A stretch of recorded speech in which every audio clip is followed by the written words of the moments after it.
Bem-vindos ao canal A Voz da Ampulheta. Se você gosta de conteúdo histórico-filosófico, se inscreva, curta, compartilhe e comente suas dúvidas. Muito obrigado. No início, antes de tudo, havia o caos. Mas não o caos do trânsito ou da rotina. Era um abismo, sem forma, sem tempo, sem direção. Foi no meio desse vazio que os primeiros pensadores olharam para o céu, para o mar e para a própria vida.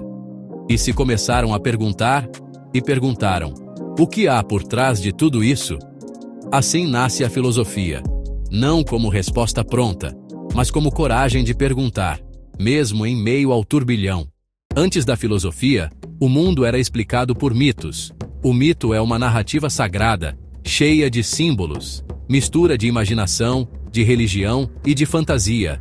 Explicava-se o trovão como a fúria de um deus, o nascer do sol como a viagem de uma carruagem divina. O mito não busca provar, mas dar sentido. Não mede, mas organiza a realidade em histórias. É assim que os antigos tentavam entender o mundo, por explicações irracionais dadas em imagens, que contavam ou descreviam as interações da natureza, de forma fantasiosa, fantástica. Enquanto muitos homens buscavam a riqueza, a glória ou o poder, havia uma classe diferente de homens, os filósofos, aqueles que queriam entender. Eles se perguntavam: o que é isso que existe? Por que as coisas são como são? Eles não queriam lucro, queriam sabedoria. O filósofo é movido pelo amor ao saber, não por interesses, mas por desejo de compreender. E foram esses caras que mudaram o jogo e a perspectiva do que é o conhecimento. Os primeiros filósofos ficaram conhecidos como pré-socráticos. Viviam antes de Sócrates e investigavam a natureza do universo. Eles se perguntavam: qual é a origem de tudo? Existe uma substância fundamental que gera o mundo? Essa origem era chamada de arqué. Tales de Mileto dizia: tudo vem da água. Anaximandro propôs o apeiron, o indefinido, sem forma. Anaxímenes acreditava que tudo vem do ar. Heráclito dizia: tudo muda, tudo flui, e o próprio fogo simboliza essa mudança. Para Parmênides, ao contrário, dizia: o ser é imutável, e a mudança é ilusão. Demócrito explicou o mundo por átomos, partículas invisíveis e eternas. Anaxágoras trouxe a ideia de nous, um intelecto que organiza tudo. Esses pensadores abriram o caminho da filosofia com uma pergunta essencial: de onde vem tudo o que existe? Os fisiólogos viviam a busca pelo arquê, pela origem, pela possibilidade de que a resposta pela origem do mundo talvez não viesse só da religião. Com os pré-socráticos, começa a ruptura com o mito. A filosofia não se apoia mais na fé ou nas tradições religiosas. Ela busca explicações racionais. O discurso poético dá lugar a conceitos como physis, natureza, arquê, princípio, logos, razão, devir, mudança, ser, existência. Nasce um novo modo de pensar, baseado na lógica, na dúvida e na argumentação. Com o tempo, surgem os sofistas, professores que ensinavam a arte da persuasão. Mas nem sempre buscavam a verdade. Muitas vezes, ensinavam a vencer debates, mesmo sem razão. Por isso, foram criticados. A existência do erro, da falsidade e da ilusão exigia uma nova explicação. É possível que o não ser seja, de algum modo. Essa ideia abre espaço para o pensamento dialético, onde se busca a verdade por meio do confronto de ideias. A filosofia também levanta outra questão: o que é mais confiável, os sentidos ou a razão? O que vemos, ouvimos e tocamos pode enganar, mas o pensamento pode alcançar o que os sentidos não veem. Daí nasce a diferença entre mundo sensível, aquilo que percebemos com os sentidos, mundo inteligível, aquilo que só a razão pode alcançar. Esse debate será central nas ideias de Platão e influenciará toda a filosofia posterior. Antes do método, antes da prova, antes do silogismo, havia o abismo. Um abismo de incertezas, onde nem mesmo a razão sabia por onde começar. Havia perguntas que ainda não sabiam ser perguntas. E havia vozes que diziam: nada existe. O movimento é impossível. O mesmo é vivo e morto. Mesmo assim, o pensamento ousou responder. Sem ferramentas, sem certezas, sem garantias, apenas o impulso de compreender. Foi nesse cenário caótico e provocador que nasceu a filosofia. Zenão de Eleia foi filósofo que viveu no século V a.C. Ele criou uma série de paradoxos que desafiam a ideia comum de que o movimento é algo simples e natural. Um de seus paradoxos mais famosos é o paradoxo da dicotomia. Ele propõe o seguinte: para chegar ao final de um caminho, você precisa primeiro percorrer a metade do trajeto. Em seguida, precisa percorrer a metade do que resta. Depois, a metade da metade restante. E assim por diante, infinitamente. Se o espaço e o tempo podem ser divididos infinitamente, então, segundo essa lógica, há sempre um novo ponto intermediário a ser atravessado. Conclusão: o movimento nunca começa, pois há sempre uma etapa anterior a cumprir. Esse raciocínio parece absurdo. Afinal, nos movemos o tempo todo. Corremos, caminhamos, mudamos de lugar. Mas é justamente isso que faz do argumento um paradoxo. Por que isso é um paradoxo filosófico? Por quê? As premissas parecem razoáveis. A lógica usada é válida. Mas a conclusão contradiz totalmente a experiência real. Esse tipo de tensão entre uma conclusão logicamente correta e uma realidade que nega essa conclusão é o que chamamos de paradoxo filosófico. Zenão defendia Parmênides. Ele não criou esses paradoxos por diversão. Ele queria defender as ideias de seu mestre, Parmênides, que dizia: o movimento é uma ilusão. A realidade verdadeira é imutável e única. Se nada muda, a experiência sensível é ilusão. Como justificar, então, a multiplicidade e o tempo se só o ser imutável pode existir? Parmênides propõe que só o ser imutável existe, e a mudança, o tempo e a multiplicidade são ilusões dos sentidos. Para ele, a verdadeira realidade não muda. Para Zenão, aceitar o movimento como real nos leva a contradições lógicas insolúveis. Por isso, ele constrói esses paradoxos como formas de refutar a crença na multiplicidade e na mudança. O que está em jogo aqui não é apenas uma charada lógica, ele está cutucando algo mais profundo. Os limites da razão humana. Podemos confiar na razão para explicar o mundo? Ou há um ponto em que a lógica entra em conflito com a experiência sensível? A linguagem também é parte do problema. Zenão antecipa, sem dizer diretamente, um dilema que vai atravessar toda a história da filosofia. A linguagem tenta capturar conceitos como infinito, tempo e ser. Mas talvez esses conceitos ultrapassem nossa capacidade de expressão. Se a linguagem é limitada e a lógica se baseia nela, então talvez estejamos presos em um jogo de ideias que parecem certas, mas não descrevem o real. Por isso, o paradoxo é filosófico. Ele não é só um problema de matemática, nem uma brincadeira de palavras. Ele expõe uma falha estrutural entre aquilo que pensamos, aquilo que dizemos e aquilo que vivemos.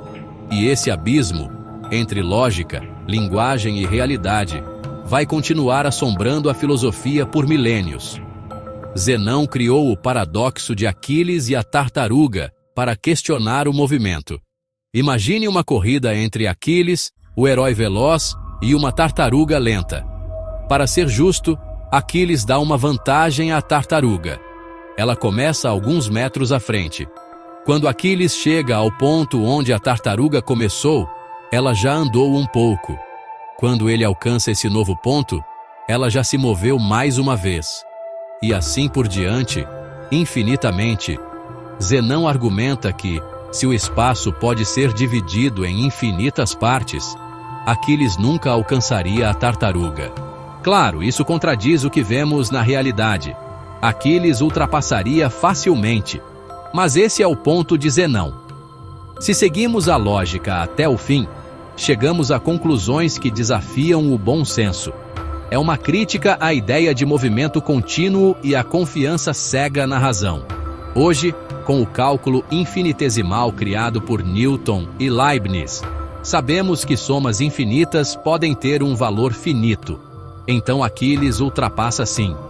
Mas no tempo de Zenão, esse paradoxo era profundamente provocador. A diferença entre os dois infinitos começa com a ideia de infinito matemático moderno, como potencial. É uma ideia operacional. O infinito é uma tendência, não um número ou coisa real. Exemplo: podemos dividir um número pela metade infinitas vezes, mas o resultado total pode convergir para um valor finito. Isso aparece no cálculo infinitesimal com séries infinitas convergentes. O infinito, nesse sentido, é potencial, como algo que nunca termina, mas nunca precisa ser terminado. Já o infinito filosófico antigo, real, para Zenão e Parmênides, eles estão lidando com o infinito como uma realidade, não como ferramenta.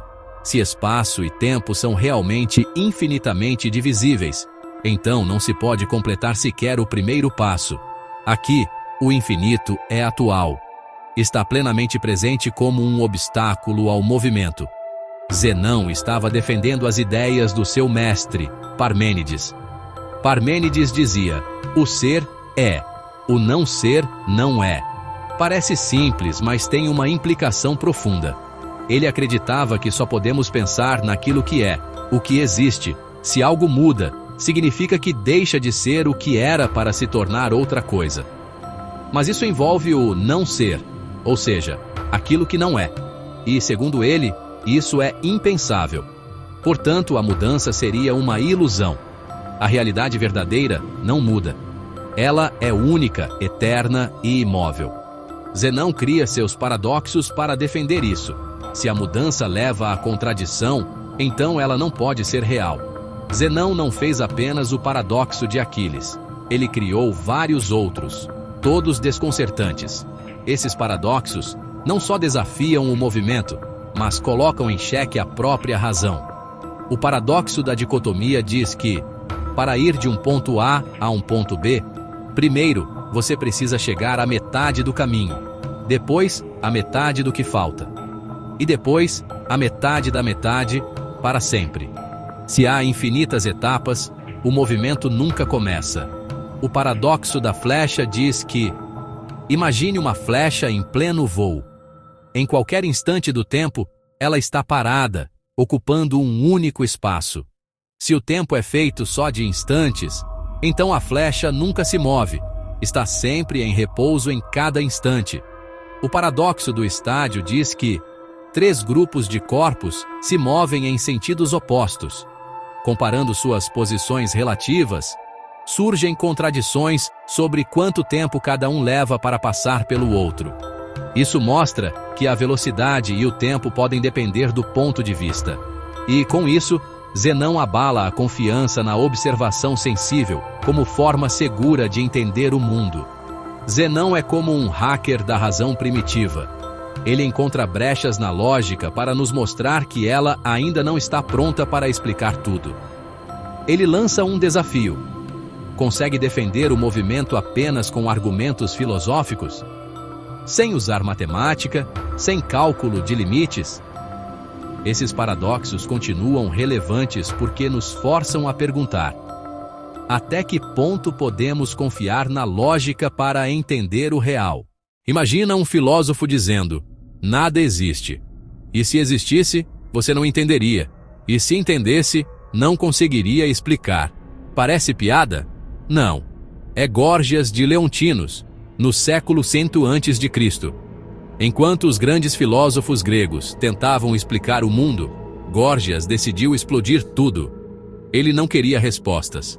Queria mostrar que talvez nem as perguntas fizessem sentido. Primeiro ele diz: nada existe. E se você acha que existe, prove. O que é o ser? Se tudo muda o tempo todo, existe alguma coisa estável o suficiente para ser chamada de realidade? Mas Górgias não para aí. Suponha que algo exista. Como saber o que ele é de verdade? Nossos sentidos nos enganam. Nossa mente interpreta. Você só vê o mundo como sua cabeça permite ver. Então, talvez você nunca conheça o que realmente existe. E mesmo que você entenda algo, como comunicar isso para outra pessoa? Palavras são sons, símbolos. Cada um entende do seu jeito. O que eu chamo de azul pode ser bem diferente do seu azul. Resultado? Comunicar a verdade seria impossível. Górgias não está só fazendo drama. Ele está mostrando que a razão, a linguagem e a realidade talvez não combinem. Ele provoca a lógica antes mesmo dela se firmar como método. Um hacker da filosofia, muito antes de Nietzsche ou Derrida. Se não podemos confiar no que vemos, nem no que pensamos, nem no que dizemos. Como saber o que é verdade? Isso ainda ecoa até hoje. Górgias nos lembra: duvidar é o primeiro passo do pensamento. O efeito filosófico disso. Esse paradoxo radical serve para mostrar que a linguagem é instável. O conhecimento pode ser subjetivo. A realidade pode ser incognoscível. Para Górgias, esse sofista ousado do século V a.C., mais retórico do que filosófico, mas extremamente inteligente e perspicaz no uso da linguagem. Quando ele diz que nada existe, ele desafia a própria noção de ser. Se o ser existe, o que é o não ser? Como falar de um ou de outro sem contradição? Ele ironiza o fato de que, talvez o ser seja só um nome, não uma coisa real, e que se algo existisse, não poderia ser conhecido, ou seja, mesmo que algo exista, não temos acesso direto a essa realidade. Nossos sentidos são falhos, nossa razão é limitada. Como saber se o que percebemos é real? Ele antecipa dúvidas que vão aparecer séculos depois, em Descartes e Kant. Se fosse conhecido, não poderia ser comunicado. Suponha que algo exista e que alguém consiga conhecê-lo. Como garantir que outro alguém entenda da mesma forma? As palavras são símbolos arbitrários, e a linguagem não garante compreensão idêntica. Aqui Górgias antecipa questões da filosofia da linguagem, como as de Wittgenstein ou Derrida. Ele não está dizendo que ele acredita realmente nisso tudo, mas está mostrando que, se seguirmos certos pressupostos lógicos ao pé da letra, caímos na impossibilidade total de saber ou dizer qualquer coisa com certeza. É quase como um jogo de destruição filosófica, para forçar os pensadores a refletirem sobre os fundamentos do pensar, saber e comunicar. Heráclito viveu entre aproximadamente 540 e 480 a.C., na cidade de Éfeso, na Ásia Menor. Ele é conhecido por uma de suas frases mais enigmáticas e provocadoras: não se entra duas vezes no mesmo rio. Por quê? Porque o rio está sempre mudando. A água que corre nunca é a mesma. E mais do que isso, você também não é mais o mesmo ao entrar de novo.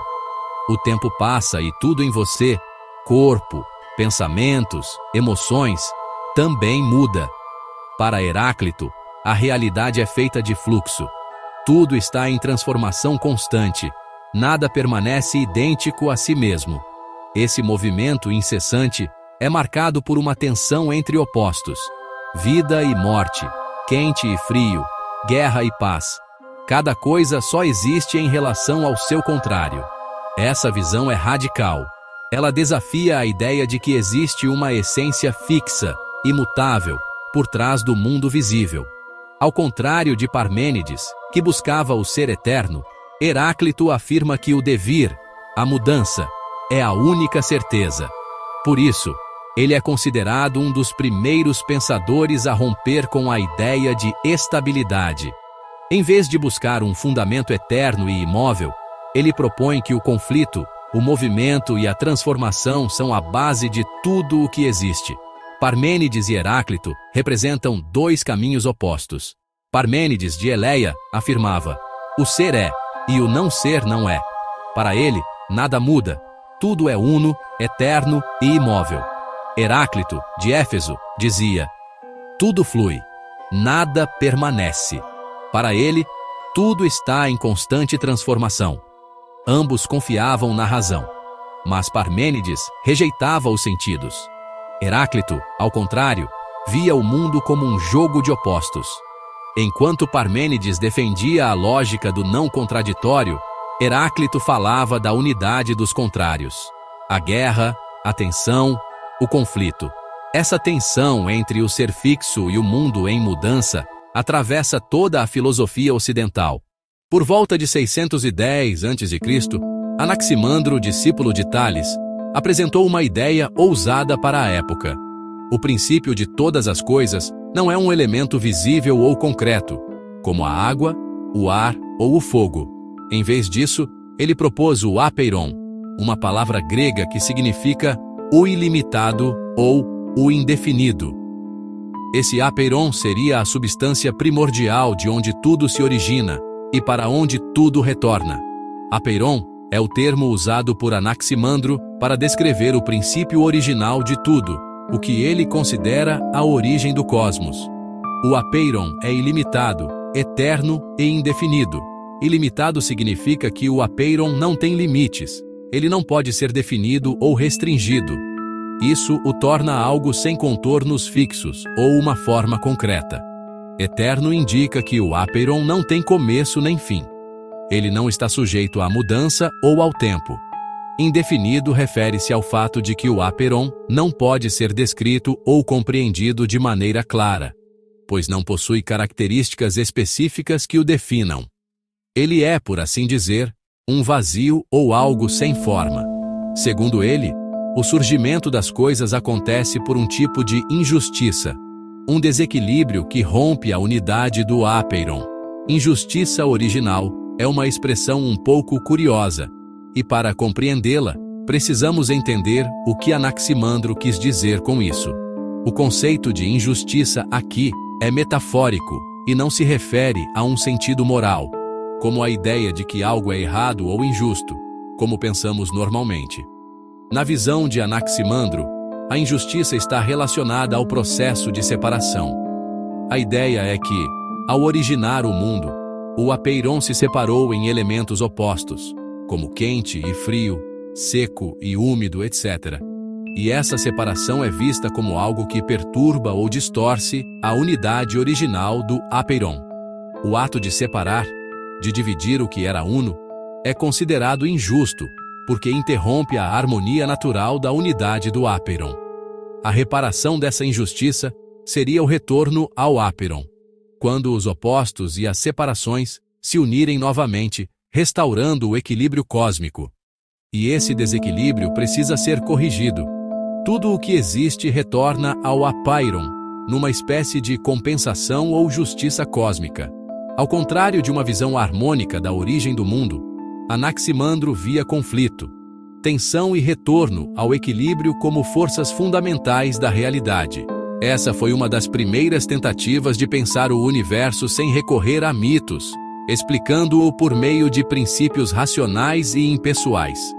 O principal problema aqui é o entendimento da origem do universo segundo Anaximandro. Ele nega uma explicação simples para o surgimento do mundo, como no caso de outras teorias que afirmam que algo específico, como a água ou o fogo, é a origem de tudo. Para Anaximandro, a origem é um princípio indefinido, infinito e eterno, o que não podemos conceber de maneira clara ou empírica. Ele também introduz um conceito de conflito cósmico. O mundo não surge de uma harmonia perfeita, mas de um desequilíbrio, o processo de separação dos opostos, que precisa ser corrigido ao longo do tempo. Essa ideia leva a questionamentos sobre a natureza da realidade, porque, ao contrário de outras filosofias que buscam uma origem harmoniosa ou lógica para o cosmos, Anaximandro vê o universo como um lugar de tensões e reparações, onde a separação inicial precisa ser consertada ao longo do tempo. Isso desafia noções de ordem e estabilidade no cosmos, propondo que a origem do universo é algo caótico e desordenado inicialmente. Em resumo, Anaximandro vê o mundo como surgido de uma separação do apeiron, que é eterno, ilimitado e indefinido. A ideia de injustiça aqui está relacionada ao fato de que essa separação dos opostos não reflete a harmonia original do apeiron. O problema ou desafio que ele coloca é justamente a explicação de como algo caótico e desordenado, a separação, pode se tornar o cosmos ordenado que vemos, sugerindo que o universo está em um processo de restauração ou correção contínua, onde o equilíbrio será alcançado quando as separações e tensões forem resolvidas. O paradoxo da igualdade surge no diálogo Fedro e também em Menon, onde Platão levanta um paradoxo interessante. Nunca vimos duas coisas realmente iguais, mas somos capazes de reconhecer a igualdade entre elas. Isso sugere que a ideia de igualdade não surge da experiência sensível, mas de algo anterior a ela, uma ideia inata. Essa conclusão se alinha com sua teoria das ideias ou formas, um mundo inteligível que está além da realidade sensível. Platão usa isso para reforçar sua teoria das ideias ou formas, que sustenta que o mundo físico é apenas uma sombra imperfeita das ideias perfeitas e imutáveis que existem no mundo inteligível, ou seja, no mundo das formas, que só pode ser acessado pela razão. Por exemplo, nunca veremos duas esferas exatamente idênticas, mas a ideia de esfera que temos em nossa mente nos permite reconhecer duas esferas como iguais, no sentido de que ambas compartilham a mesma forma ideal da esfera. Portanto, o paradoxo de Platão é uma maneira de afirmar que o conhecimento e as ideias universais que temos, como a ideia de igualdade, não podem vir apenas da experiência sensível, mas devem ter uma origem transcendente no mundo das ideias. A partir do momento em que os primeiros filósofos da natureza, como Tales de Mileto, Anaximandro, Heráclito, começam a questionar as explicações mitológicas e propõem explicações baseadas na observação, experimento e razão, algo novo surge. A busca por causas naturais e a ênfase em explicar o mundo de maneira lógica e racional fazem parte dessa mudança de paradigma. Eles deram início a uma filosofia baseada na investigação empírica, procurando entender o funcionamento do universo por meio de observações diretas e raciocínios lógicos, ao invés de recorrer a mitos e divindades. Essa mudança é significativa porque, ao adotar métodos de investigação racionais e empíricos, os filósofos começaram a construir as bases do pensamento científico moderno, que se distanciava da explicação mítica e dependia da razão e da experiência para construir seu conhecimento. A filosofia se torna, assim, uma busca por causas naturais e lógicas, afastando-se da explicação religiosa e sobrenatural que dominava a tradição anterior. Os pré-socráticos trouxeram uma série de ideias revolucionárias que desafiavam a compreensão comum do mundo. Suas provocações criaram as primeiras fissuras na razão, quando ela ainda estava tentando se afirmar como um discurso racional. Vamos ver alguns desses paradoxos e ideias. Heráclito é famoso pela ideia de que tudo está em constante transformação. Você não pode entrar duas vezes no mesmo rio, pois tanto o rio quanto a pessoa mudam a cada momento. Ele propôs que a realidade é essencialmente contraditória, e que as contradições não são erro, mas uma característica fundamental da vida. Essa visão contradizia a ideia de um mundo lógico e fixo, criando um buraco na confiança que a razão teria de reconstruir mais tarde. Para ele, o logos, razão universal, é fluxo constante e não algo estável. Demócrito, por outro lado, revolucionou a física com a ideia de que o mundo é composto de átomos invisíveis e vazio. Para os gregos antigos, o vazio era impensável, mas Demócrito desafiou essa visão ao afirmar que o vazio é essencial para a existência dos átomos e, por conseguinte, da realidade. Anaximandro apresentou a ideia do apeiron, o princípio ilimitado, eterno e indefinido de onde tudo surge. Ele acreditava que o mundo nasce de uma injustiça original, a separação das coisas, que gera a necessidade de retorno e equilíbrio. A visão de Anaximandro introduz um elemento de desequilíbrio e injustiça na natureza, em oposição à harmonia que filósofos posteriores procurariam. Empédocles foi pioneiro ao afirmar que o mundo é governado por duas forças fundamentais: o amor e o ódio. Ele via essas forças como responsáveis pela união e separação da matéria.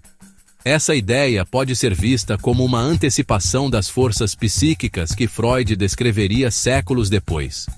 Esses paradoxos e ideias revelam o nascimento da razão, que ainda não havia se consolidado como uma estrutura segura. Antes de a lógica se afirmar como uma autoridade, ela se encontrava perdida no caos da origem, tentando construir um entendimento coerente do mundo.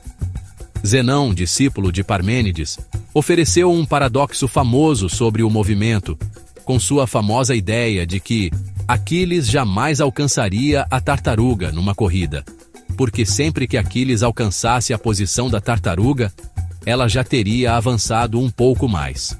Esse paradoxo ilustra um desafio fundamental. Se o espaço é infinitamente divisível, o movimento parece impossível. Embora esse problema só tenha sido resolvido com o cálculo infinitesimal, ele antecipa a ideia de limites. Parmênides vai ainda mais longe ao argumentar que o pensamento não pode conceber a mudança. Ele diz: só podemos pensar o ser, o que muda, o que nasce, o que perece, não pode ser pensado. Para ele, a experiência sensível é ilusória, e o único ser verdadeiro é aquele imutável.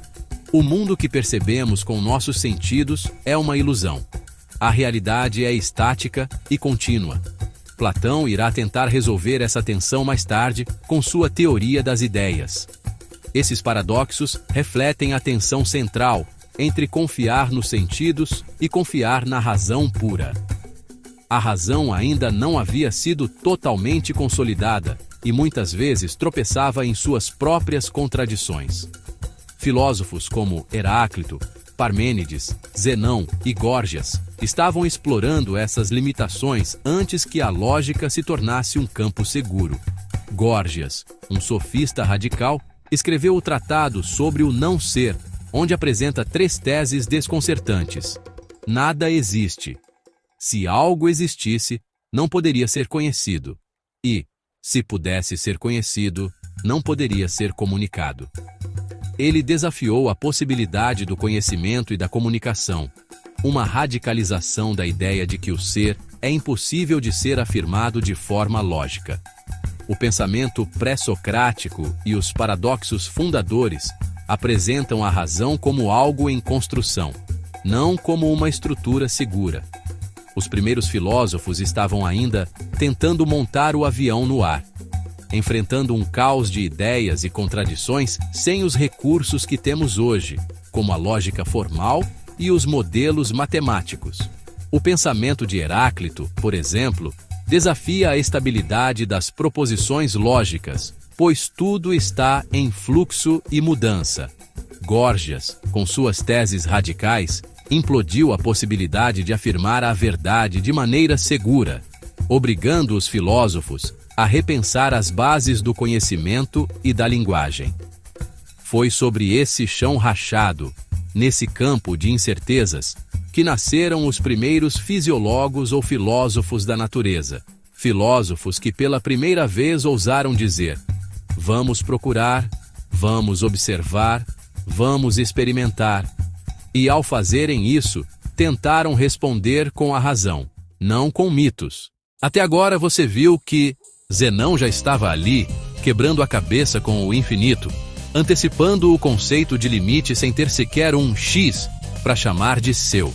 Parmênides, por outro lado, fazia uma proto-ontologia modal de responsa, sem lógica simbólica, só na força do ser. O que é, e o resto, ilusão. Heráclito era um proto-Hegel selvagem, meio místico, meio bêbado de vinho e guerra, dizendo que tudo muda, tudo flui, e que contradição não é erro, é motor. Aí vem Górgias, o performer filosófico. Derrida, sem pós-estruturalismo. Nada pode ser dito, Então vou dizer isso da forma mais absurda e elegante possível. No fundo, não era misticismo barato, era o nascimento da lógica e da epistemologia sem manual, sem alicerce, sem corrimão. Era filosofia com cheiro de pólvora e terra molhada. Era tentar montar um avião metafísico, enquanto ele já caía no abismo da linguagem. E é aqui que a coisa ganha força. A lógica, antes de virar código ou certeza, foi trincheira. Esses caras não estavam buscando segurança. Estavam tentando não enlouquecer diante do pensamento que não se sustentava em nada. E talvez o mundo contemporâneo, com suas crises de verdade, linguagem, identidade, esteja mais perto disso do que dos manuais de lógica formal. Mas, por que a filosofia surge na Grécia? Um dos motivos está na própria linguagem. Muito antes dos filósofos ou dos matemáticos pitagóricos, os gregos já haviam desenvolvido uma forma altamente estruturada de falar em público, o verso hexâmetro dactílico, um tipo de métrica com 6 unidades rítmicas por linha. Esse verso não foi criado por filósofos, mas pelos poetas da tradição oral, especialmente os aedos, que recitavam os grandes épicos, como a Ilíada e a Odisseia. Era uma forma prática e poderosa de memorizar e transmitir conhecimento num tempo em que a escrita ainda não era comum. A métrica, com seus padrões rítmicos como picos e vales, sobe e desce, um tempo longo seguido por 2 curtos, permitia ao orador improvisar fórmulas, adaptar o canto às palavras e manter o conteúdo estável ao longo do tempo. É por isso que, quando pensamos nas origens do pensamento grego, não podemos esquecer. Foi cantando que o Logos começou a nascer. O hexâmetro é chamado assim porque cada verso tem 6 pés métricos. Hex é o número 6 em grego. Ele foi usado pelos grandes nomes da poesia arcaica, como Homero e Hesíodo, entre os séculos 8 e 7 a.C. Esse formato rítmico dava à fala uma solenidade quase cerimonial, comparável ao pentâmetro iâmbico do teatro inglês, mas com ainda mais flexibilidade para variações internas. E é aí que a coisa começa a ficar interessante. Séculos depois, com o surgimento das escolas filosóficas e matemáticas, especialmente os pitagóricos, esse mesmo número 6 ganhou outro status. Para os pitagóricos, o 6 não era só um número, era um símbolo de perfeição. Eles o consideravam o primeiro número perfeito, porque a soma e o produto dos seus divisores são iguais. 1 mais 2 mais 3 é igual a 6. 1 vezes 2 vezes 3 também é igual a 6. Essa harmonia matemática foi mais tarde associada à harmonia cósmica, uma ideia cara à filosofia grega, especialmente ao neoplatonismo, com nomes como Jâmblico de Calcis. Assim, surgiu uma leitura simbólica do hexâmetro. Os 6 pés métricos não seriam apenas ritmo, mas expressão de uma ordem cósmica, quase uma música do universo. É importante deixar claro: não há evidência de que os pitagóricos tenham criado ou sequer influenciado diretamente a forma do hexâmetro. O que aconteceu foi um movimento posterior de ressignificação.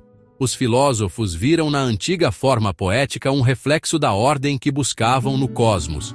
Em outras palavras, a poesia veio primeiro, por necessidade cultural, por estética e por oralidade. Só depois a filosofia e a matemática reinterpretaram esse passado como se ele já estivesse cheio de significados ocultos. O hexâmetro dactílico nasceu na oralidade da Grécia arcaica, como ferramenta para memória e performance. Seus 6 pés são uma convenção métrica e não um símbolo místico original. Foi apenas mais tarde que os pitagóricos e os neoplatônicos passaram a ver nesse número uma espécie de chave do universo. Assim, o que começou como técnica poética acabou servindo de ponte entre a música, a linguagem e o pensamento abstrato, e ajudou a abrir caminho para a filosofia. A filosofia na Grécia surge, entre outras coisas, pela própria organização e estrutura da cultura grega, que estava profundamente ligada à linguagem, à música e ao ritmo. A medição do tempo e a construção de significados através de padrões repetitivos, como os encontrados na música e na poesia, foram cruciais para o desenvolvimento do pensamento racional, filosófico. Os gregos, em sua tradição oral, já possuíam formas complexas de construção do discurso, como o hexâmetro dactílico, utilizado por Homero e Hesíodo. Essa forma poética permitia aos narradores expressar ritmos e emoções, e estava profundamente ligada à memorização e à performance. O fato de um número ter mais divisores amplia significativamente as possibilidades rítmicas. Isso permitia aos poetas e narradores moldar ritmos e pausas de maneira flexível, criando variações rítmicas que podiam refletir diferentes emoções ou ideias. Por exemplo, um verso pode ser dividido de várias formas, como 2 mais 2, mais 2, que forma 1, ritmo ternário com pausas regulares, ou 3 mais 3, o que leva a batidas mais longas e intensas, ou 1 mais 2 mais 3, o que provoca uma variação de intensidade e velocidade. Esses padrões rítmicos são fundamentais tanto para a poesia quanto para a performance narrativa. Agora, pense no número 6, com seus divisores 1, 2, 3, 6. Essa gama de possibilidades de combinação permitem que o ritmo seja quebrado e reorganizado de várias maneiras.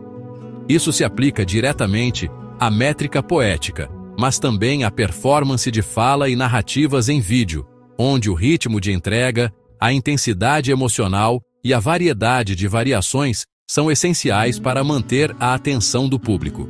Por exemplo, em um vídeo de 8 segundos, podemos dividir o tempo de várias formas como 4x2, ou 2x4, ou 1 mais 3 mais 4.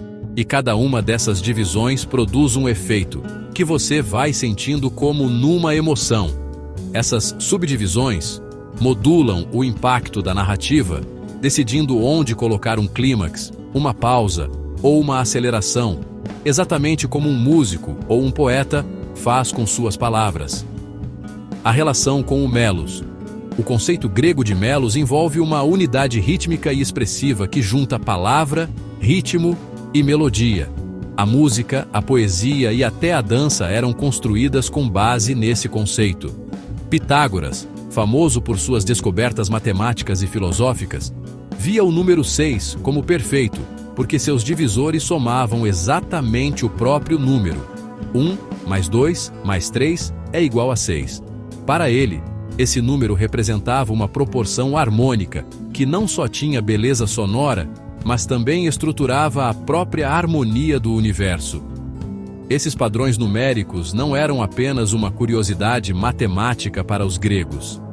Eles eram fundamentais para organizar a música, a poesia e a própria fala humana de forma que criassem emoção e significados profundos. A filosofia surge na Grécia, porque essa cultura já possuía uma estrutura profundamente ligada ao ritmo, à música, à linguagem e à matemática. A filosofia grega, e especialmente os pré-socráticos, estavam construindo um entendimento do mundo que ia além do mítico e religioso, usando essa base de racionalidade que estava também intrinsecamente ligada a formas estruturadas de comunicação, como a poesia épica e a música. Em resumo, os gregos perceberam que a organização do ritmo e da linguagem tinha o poder de expressar tanto emoções quanto ideias, e ao estender essa estrutura para o pensamento abstrato, começaram a questionar a realidade de uma forma sistemática.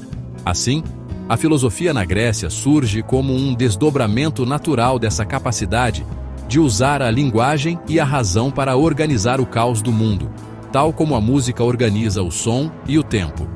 É claro que essa jornada de entender a filosofia grega não termina aqui, pois o que vemos nos pré-socráticos é apenas o início de um movimento que vai se desdobrar em complexidade, explorando as fronteiras entre razão, linguagem e percepção. Como o ritmo da música e a estrutura da poesia, o pensamento filosófico também é uma contínua busca por harmonia, questionamento e significado.